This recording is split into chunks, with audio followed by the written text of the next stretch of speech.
کیا آپ کو فلمی گانا سننا پسند ہے؟ کیا آپ فلمی گانے کے شوقین ہیں؟ اگر آپ فلمی گانوں کے شوقین ہیں تو آپ سے گزارش ہے کہ گانے سننے سے پہلے آپ ہماری اس ویڈیو کو ضرور سن لیجیے گا۔ ناظرین و سامعین، السلام علیکم ورحمۃ اللہ۔ انسان کے لیے، مسلمان کے لیے، مومن کے لیے سب سے قیمتی شے، سب سے بڑی چیز کون سی ہے؟ سب سے زیادہ اہمیت کی حامل انسان کا، مسلمان کا ایمان ہے۔ اگر انسان اپنے ایمان کو بچا لے، اگر اپنے ایمان کی حفاظت کر لے تو اس سے زیادہ خوش نصیب کوئی ہو نہیں سکتا،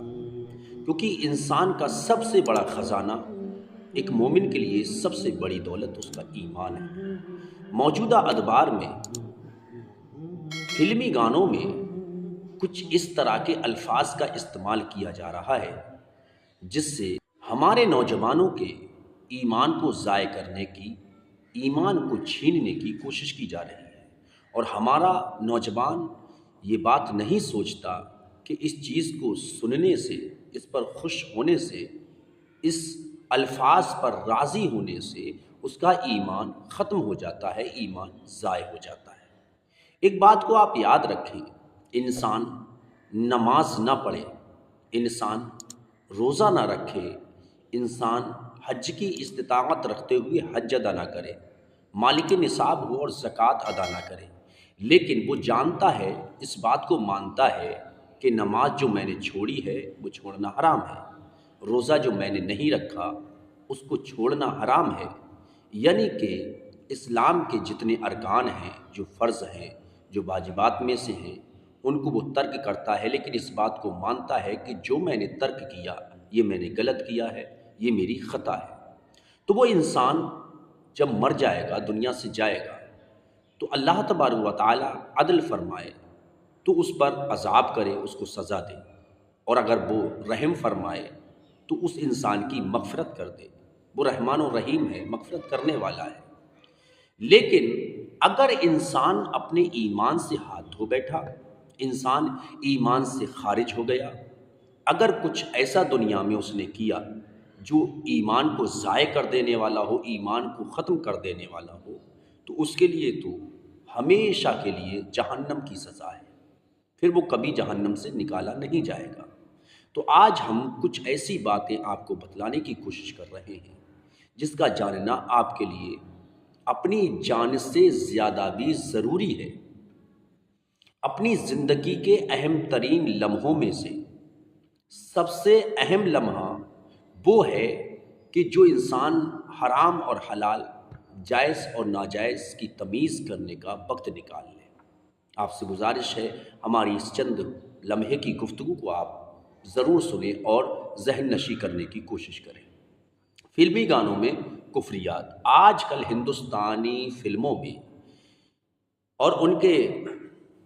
فلمی گانوں میں کفریات آج کل ہندوستان میں فلمی مناظر اور ان کے گانوں کے ذریعے بھی مسلمانوں کو کافر بنانے کی ناپاک کوشش کی جا رہی ہے،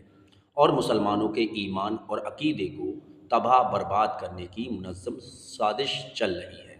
فلم کے مزیدار فلم کی مزیداریوں فلم کی مزیداریوں اور اس کی لذت اور گانوں کی لطف اندوزی کے سہارے ایسے ایسے کڑوے گھونٹ مسلم نسلوں کی گھاٹی سے اتارنے کی ناپاک کوشش کی جا رہی ہے، جس کا اندازہ بھی نہیں کیا جا سکتا ہے، جن سے کبھی وہ بہت دور بھاگتے تھے اور مسلمان انہیں بڑی آسانی سے اب ہضم کرتے چلے جا رہے ہیں۔ بلکہ صحیح بات یہ ہے کہ یہ آج کل فلمی ٹیلی ویژنوں کے ذریعے غیر مسلم اپنے دھرموں کا پرچار کر رہے ہیں، اور مسلمان اس میں پھنستے چلے جا رہے ہیں، اور مسلمان اس سے دور ہوتے چلے جا رہے ہیں، جن کا کفر ہونا اتنا ظاہر ہے کہ ان کے لیے کسی عالم یا مولانا صاحب سے پوچھنے کی قطعی ضرورت نہیں ہے، بلکہ ہر آدمی بھی جان سکتا ہے کہ یہ خالص غیر اسلامی بکواس ہے۔ مثال کے طور پر آپ اس گانے کے الفاظ کو سنیے گا: خدا بھی آسماں سے جب زمیں پر دیکھتا ہوگا، خدا بھی آسماں سے جب زمیں پر دیکھتا ہوگا، میرے محبوب کو کس نے بنایا سوچتا ہوگا۔ یعنی آپ یہ دیکھیں اس گانے میں کس طریقے سے کھلم کھلا کفر کو بکا گیا ہے۔ خدا بھی جب آسماں سے، تو پہلی چیز تو یہ ہے کہ پروردگار عالم، زمین و آسمان، نیچے اور اوپر، اتر و پچھم، دکن، ہر طرف سے، جہت سے، اوپر نیچے سے، تمام جگہوں سے پاک ہے۔ تو اس لیے اوپر سے دیکھنا یہ تو کھلا ہی کفر ہے، اور اس کے بعد میں کہا زمین پر دیکھتا ہوگا۔ اس سے پتہ یہ چلا کہ وہ آسمان پر ہے اور زمین پر دیکھ رہا ہے، باقی کسی جگہ پر نہیں دیکھ رہا ہے۔ پھر دوسرے مصرے میں کہا گیا کہ میرے محبوب کو کس نے بنایا، یعنی کہ اگر ایک انسان ہے تو وہ اپنے انسان کو جس کو پسند کرتا ہے اس کو دیکھ کر کے کہتا ہے کہ جب خدا اس کو دیکھتا ہوگا تو یہ سوچتا ہوگا کہ اس کو کس نے بنایا۔ تو ظاہر سی بات ہے اگر ایسا ذہن میں خیال ہے تو دوسرا خدا ہونا ثابت ہو رہا ہے، یعنی کہ دوسرا بنانے والا خالق ہے۔ جو یہ سامنے کھڑی ہے یا جو سامنے کھڑا ہے یہ اس کی مخلوق ہے۔ تو یہاں پر ایک خدا کے علاوہ دوسرے خدا کو مانا جا رہا ہے، اور دوسرے خدا کا ثبوت پایا جا رہا ہے کہ انسان مان رہا ہے کہ دوسرا بھی خدا ہے، اور پھر وہ سوچتا ہوگا۔ اب سوچئے گا، اللہ تبارک و تعالیٰ سوچنے سے پاک ہے۔ تو آپ اس گانے کے اندر، گانے کے اس الفاظ، اس جملوں اور بول کے اندر، کیا آپ کو کسی پڑھے لکھے کی ضرورت ہے؟ آپ نہیں سوچ سکتے کہ اللہ صرف ایک ہے، خالق ایک ہے، پیدا کرنے والا ایک ہے؟ ظاہر سی بات ہے یہ تو ایک کم علم انسان، بالکل علم سے جو کورا ہو، وہ بھی سمجھ سکتا ہے اس میں کھلا کفر ہے۔ پھر دوسرے شعر کے اندر کیا کہا گیا، دوسرے گانے کے اندر کیا بکواس کی گئی ہے؟ اب آگے جو بھی ہو انجام دیکھا جائے گا، اب آگے جو بھی ہو انجام دیکھا جائے گا، خدا تراش لیا اور بندگی کر لی۔ یعنی اس میں کھلا چیلنج دیا جا رہا ہے کہ صاحب ٹھیک ہے جو ہوگا وہ دیکھا جائے گا، بھگت لیں گے۔ ہم نے تو صاحب دوسرا خدا تسلیم کر لیا، ہم نے تو دوسری مورتی بنا لی، دوسرا بت بنا لیا ہے اور اس کی بندگی کرنا شروع کر دی ہے۔ آپ اندازہ کیجئے گا، اس میں کوئی دہرایا نہیں ہے، یہ کھلم کھلا بکواس ہے، کھلم کھلا کفر ہے۔ اگر کوئی انسان اس کو سنتا ہے تو پہلی چیز تو اگر انجان بن کر کے سنتا ہے، اسے علم نہیں ہے تو یہ سننا حرام ہے، اور اگر اس کو علم تھا، جو کہ ہونا چاہیے کیونکہ انسان کو اتنا علم حاصل کرنا چاہیے کہ وہ حرام اور حلال کی پڑتال کر سکے، سمجھ رکھ سکے، تو پہلی چیز تو کہ نہ جاننا اور نہ اس کو معلوم ہونا یہ بھی ایک خطا ہے، اور دوسری چیز یہ ہے کہ اس میں کس طریقے سے دھڑلے سے کھلم کھلا کفر کرنے کی کوشش کی جا رہی ہے۔ تو جو انسان اس گانے کو سنے وہ بھی ایمان سے ہاتھ دھو بیٹھے گا۔ پھر تیسرے شعر میں دیکھیے گا، رب نے مجھ پر ستم کیا کیا کیا ہے، رب نے مجھ پر ستم کیا کیا ہے، سارے جہاں کا غم مجھے دے دیا ہے۔ اندازہ کیجئے گا، ان گانوں کا جائزہ لیجئے اور دیکھیے اللہ جل جلالہ کی بارگاہ میں یہ عقیدہ رکھنا کہ وہ آسمان سے جب دیکھتا ہوگا، حالانکہ مسلمانوں کا عقیدہ ہے کہ اللہ رب العزت ہر شے کو ہمیشہ سے دیکھ رہا ہے۔ خدا تعالیٰ کے بارے میں یہ بکواس کہ میرے محبوب کے بنانے والے کے بارے میں وہ سوچتا ہوگا، حالانکہ ہر شے کا بنانے والا صرف خدا تعالیٰ ہی ہے، اور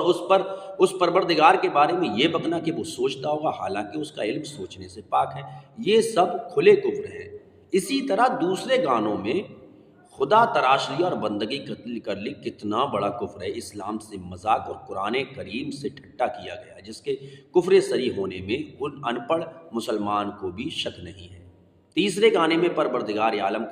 کو ستم گر بتانا، اس سے شکوہ کرنا، اس کی ناشکری کرنا کہ اس نے سارے جہان کا غم مجھے دے دیا، یہ سب وہ کفریات ہیں جو کتنے مسلمانوں سے بلوا کر کہلوا کر گانوں کے ذریعے ان کے ایمان خراب کر دیے ہیں اور اسلامی حدود سے باہر لا کر کے کھڑا کر دیا ہے۔ آپ اندازہ کیجئے گا